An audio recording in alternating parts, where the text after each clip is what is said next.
না, হুজুগে বাঙালিকে নিয়ে আর পারলাম না। ইংরেজিতে একটা প্রবাদ আছে, practice makes a man perfect. সোজাসাপটা বললে, যে কাজ নিয়ে বেশি চর্চা করা হয় সে কাজ মানুষ ভালো পারে। প্রবাদের মুখে চুন কালি মাখিয়ে বাঙালির এই কাজটি ঠিক হয়নি। দীর্ঘ 17 বছর ধরে মানবতার আম্মু, জাতীয় আপা, জননেত্রী শেখ হাসিনা যা শিখিয়ে গেছেন তা এত তাড়াতাড়ি কিভাবে ভুলে গেল বাঙালি। আজ চলে যাচ্ছে সেই ঐতিহাসিক 15ই আগস্ট।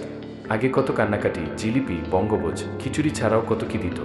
এসব কিছু দিয়ে মিলাদ পড়ে দোয়া করত বাবার নামে। কিন্তু এই অনামুখ বাঙালি এইবার কিছুই করল না।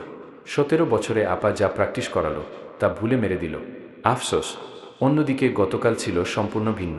মানবতার আম্মু যে জিনিস থেকে দূরে থাকতে বলেছেন, হতভাগ্য বাঙালি সেই জিনিসকেই আঁকড়ে ধরল।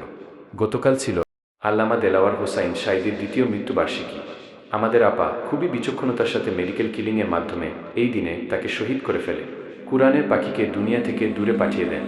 জাতীয় নেত্রী সবসময় চাইতেন যেন ইসলাম, কুরআন আর আলেমদের থেকে বাঙালি দূরে থাকে। কিন্তু দীর্ঘ 17 বছরের প্র্যাকটিসকে বৃদ্ধাঙ্গুলি দেখিয়ে বাঙালি তাকেই মনে রাখল, যাকে মানবতার আম্মু চাইতেন না।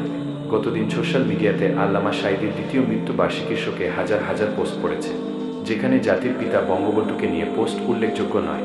হায় রে বাঙালি, ইংরেজি প্রবাদটার মান সম্মান নষ্ট করে দিল।